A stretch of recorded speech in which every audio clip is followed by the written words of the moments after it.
All right, good morning, everyone. Good morning. We are getting ready to review for the district and semester midterm, which is coming up and starting on January the 21st. The window closes on February the 21st. We're covering the first chapter that you need to know, which is going to be aligned with Civil War and Reconstruction. So the lesson that we're covering today is going to connect to the 13th Amendment. So we covered the 13th Amendment, the 14th Amendment, the 15th Amendment. We covered a variety of words for the Civil War and Reconstruction chapter. But today we're going to focus on explicitly analyzing and covering the 13th Amendment. Okay? So like we normally do, I'm going to randomly choose a student based on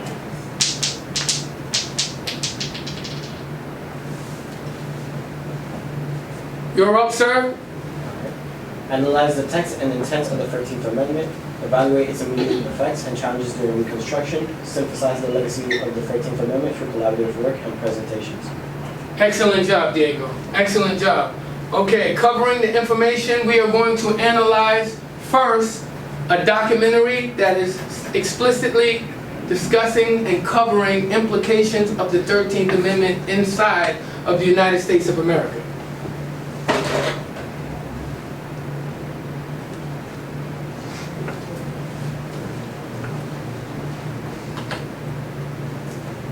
So let's look at the statistics. The United States is home to 5% of the world's population, but 25% of the world's prisoners. Think about that.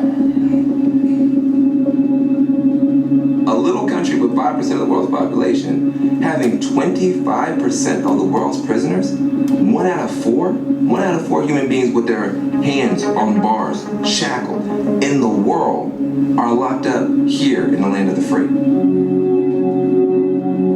We had a prison population of 300,000 in 1972. Today we have a prison population of 2.3 million. The United States now has the highest rate of incarceration in the world. So you see now, suddenly they're an awakening that, oh, perhaps we need to downsize our prison system. It's gotten too expensive.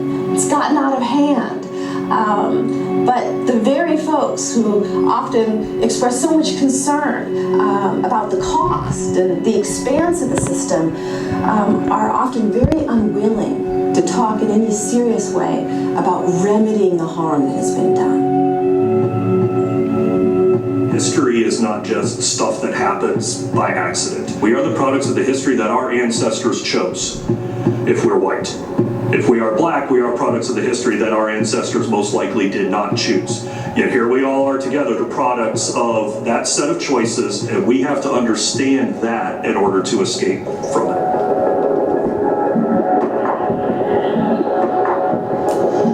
The 13th Amendment to the Constitution makes it unconstitutional for someone to be held as a slave. In other words, it grants freedom to all Americans. There are exceptions, including criminals. There's a clause, a loophole.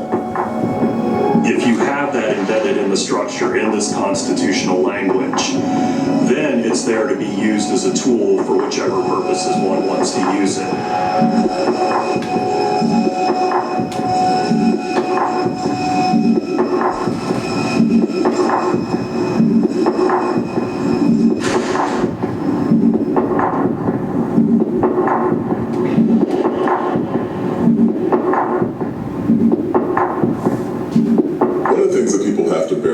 Is that when we think about slavery, it was an economic system, and the demise of slavery at the end of the Civil War left the Southern economy in tatters. And so this presented a big question. There are 4 million people who were formerly property, and they were formerly kind of the integral part of the economic production system in the South, and now those people are free. And so what do you do with these people?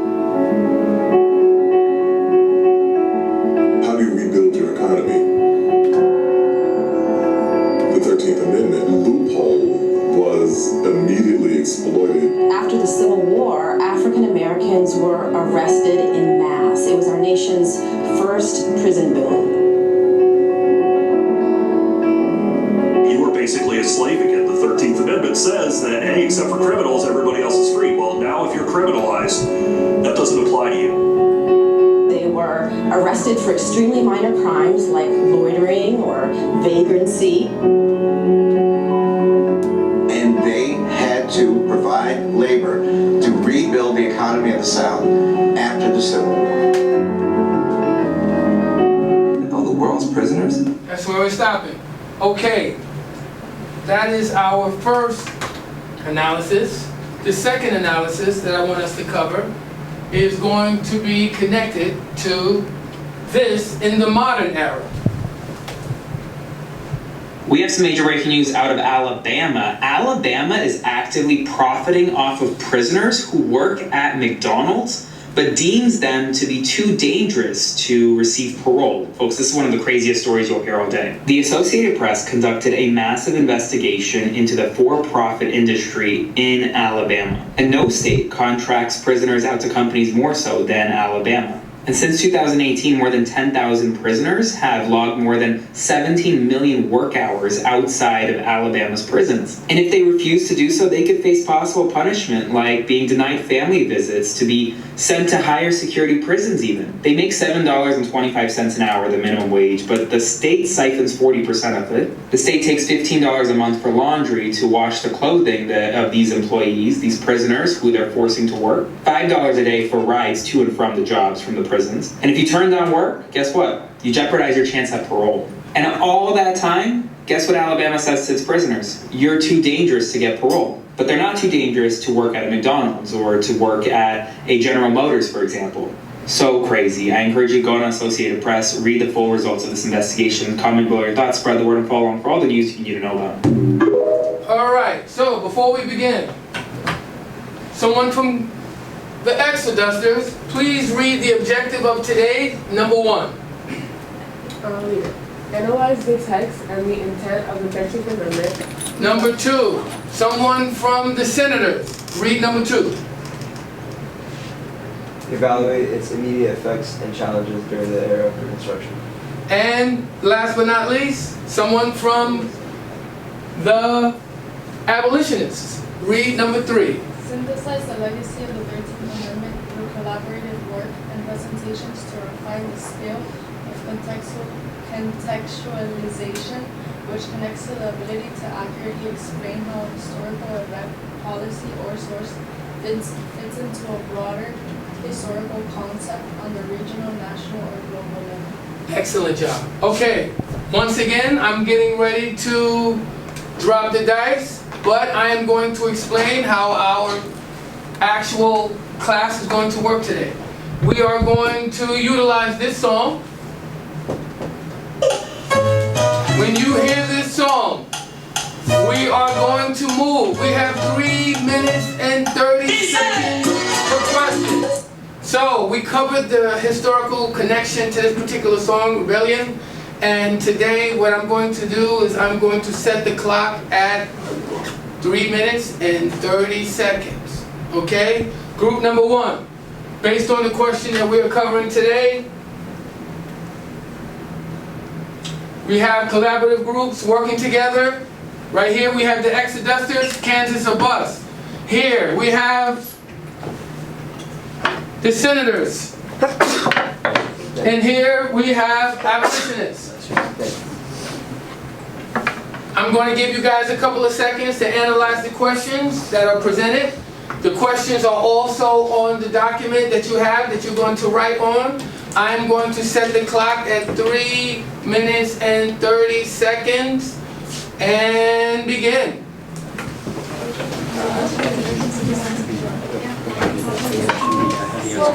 Good morning, and I apologize for the interruption. Teachers, can you please release the students to room 2203 in the new building? Ms. Berkson sent out an email regarding the student graduation assistant meeting. Please check your email for those names. Again, they are seniors. Thank you.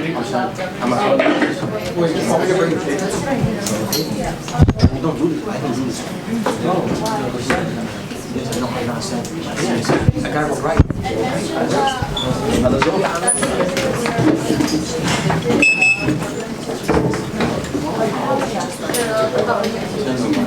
Oh, okay.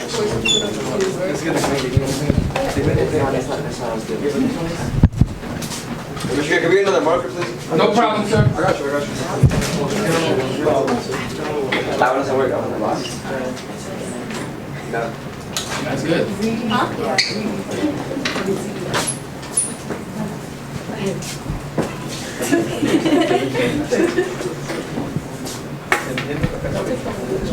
Yeah. You come into this group. I'm happy with this group. Matter of fact, no, stay with them, and I'm gonna bring you a chair with me. Okay.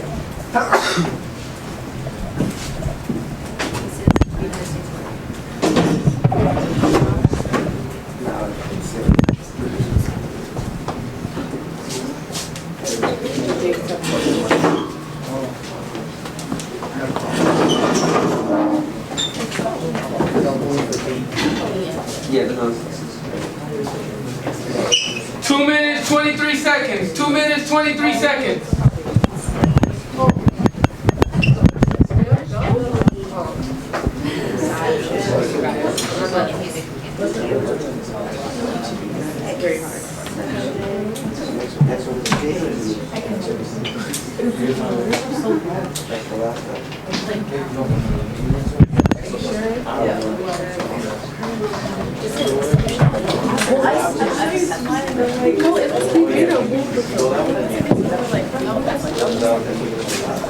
So what you guys are doing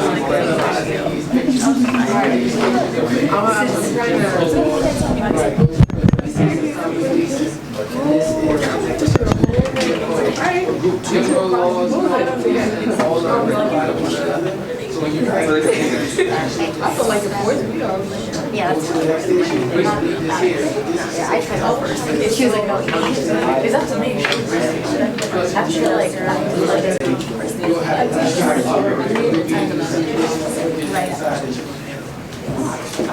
we need have 1 minute, 5 seconds.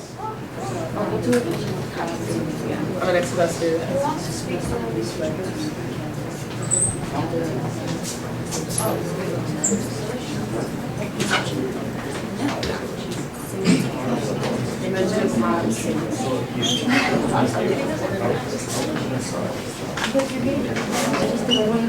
Oh, well, these people are hot. So, like, don't even say what's they call it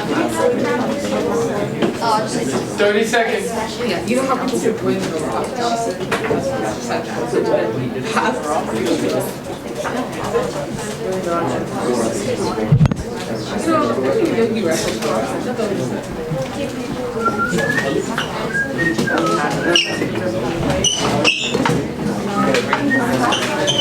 Present.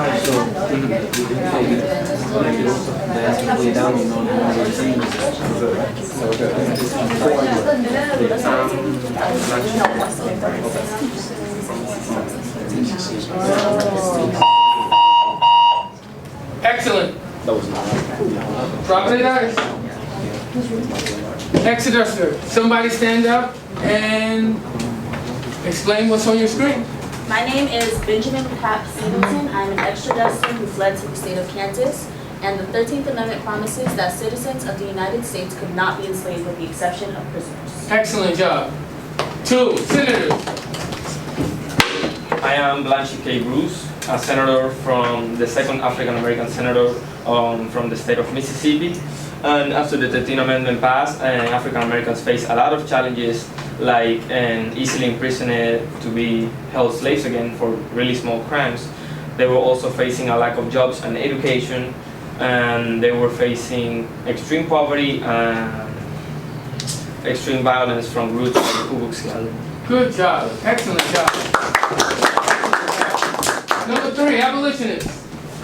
I'm John Brown, and the 13th Amendment exception clause contributes to modern issues like mass incarceration by providing the government with loopholes to continue to have people in prisons. And because of the loophole, it got free labor, so the government didn't have to spend money, which was an advantage for them. So it just made work for them and it was easier. Good job, sir. Good job, everyone. All right. All right. Here we go. De la historia negra, de la historia nuestra, caballero. Mire si sí.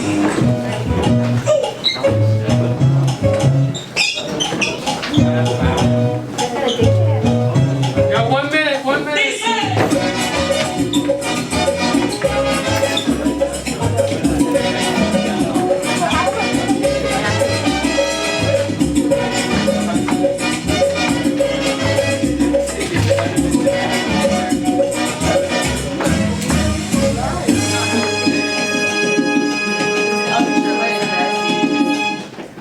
3 minutes and 30 seconds on the clock. 3 minutes and 30 seconds on the clock.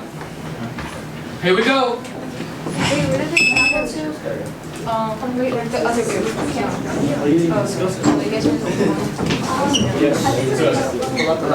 Yes, somebody has to let up. Somebody has to get up and seat on this side. We're going to keep this laptop open. And keep working. Yes, they said a person. You have to choose a different person. You got to choose a different person. Say that again. This group, this was John Brown. This was Pat Singleton, and this was here Bruce. So you have to change your individuals.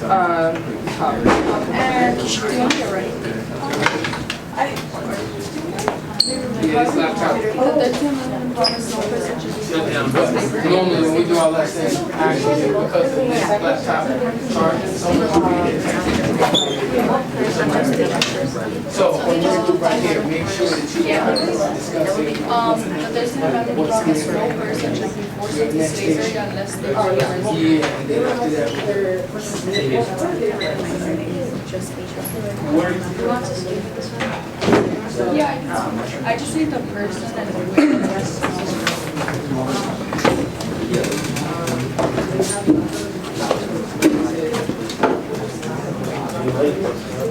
Oh yeah. Oh my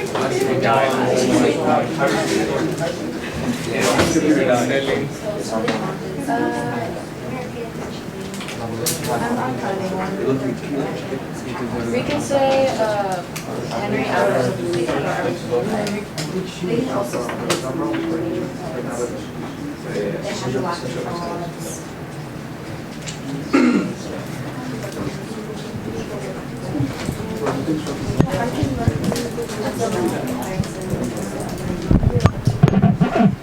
One minute, 28 seconds.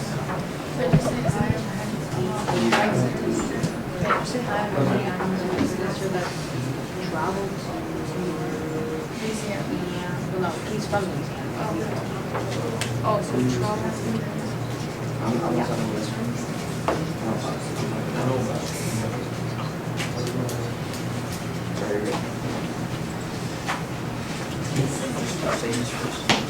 Yeah.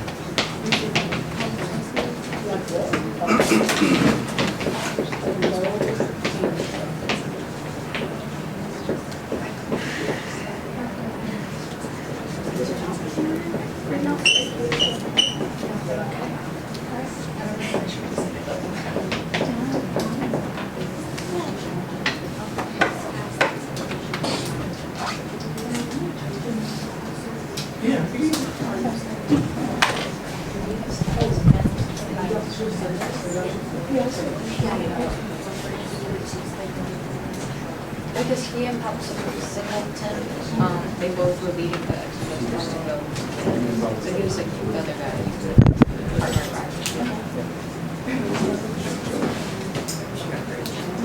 We're just like, oh, I'm Henry Adams from Louisiana.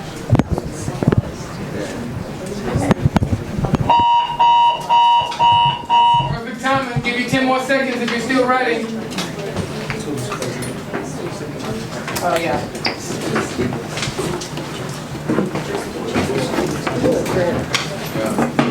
You want the Johnson?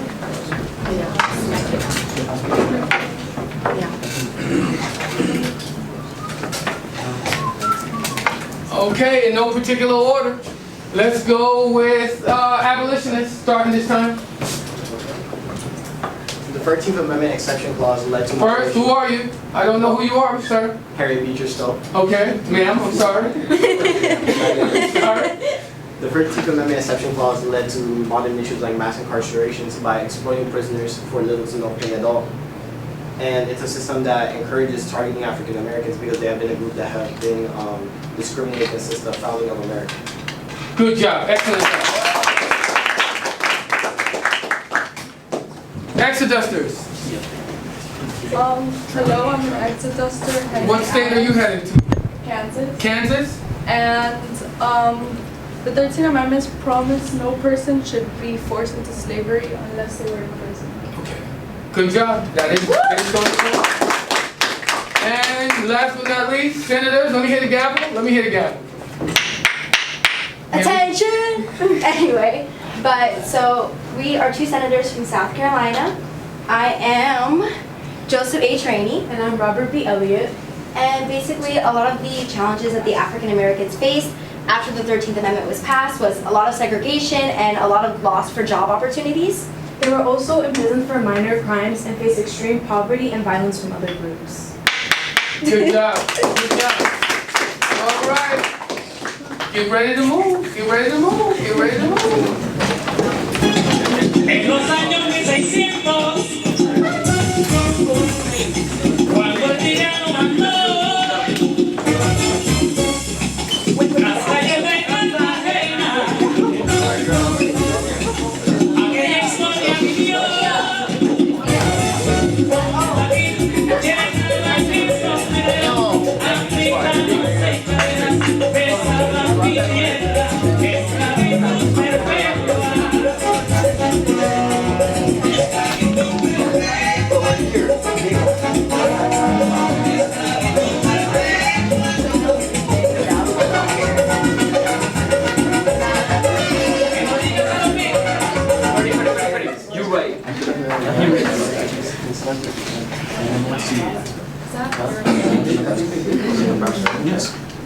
Before we go to the next round, and you know how we do it in class, we have our mystery document today.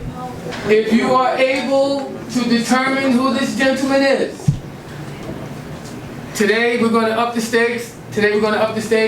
Instead of one individual, I might give the whole table.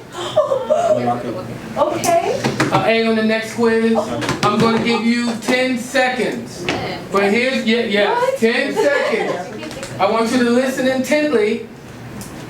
And it's going to be someone that is either an exoduster, a senator, or an abolitionist.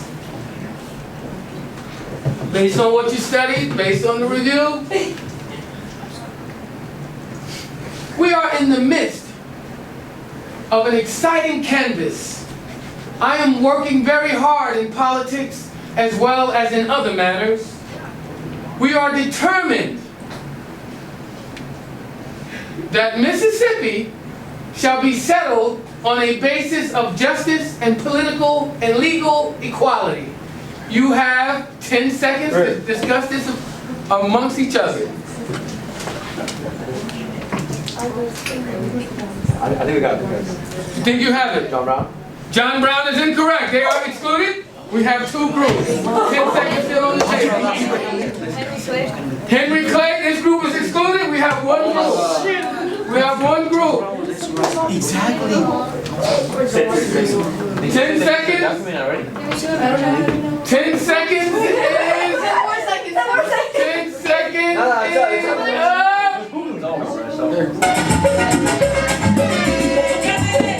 The 10 seconds is up, but we will discuss who this gentleman is before the closing of the lesson. 3 minutes and 30 seconds on the last question. 3 minutes and 30 seconds on the last question. Let's go, get up. I'll be making my round as well.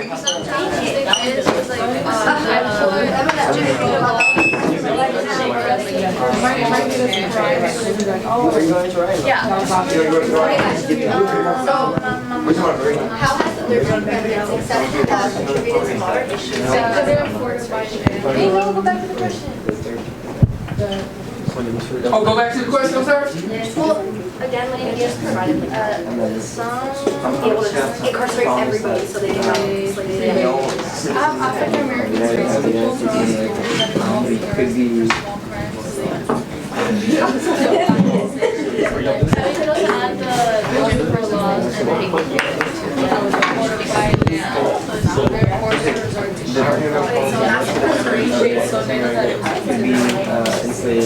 or I'd rather have 8, but like one of the parts. I remember the way that we formatted. Diego, what was your senator? Harry Beecher Stowe. Senator? Wait, no, starch. There was only Yeah, it was like starch, no? You said Harry Beecher Stowe. No, that's abolition of descent. We're doing starch. Oh, we're in Harvard? Tata. It was Blanqui.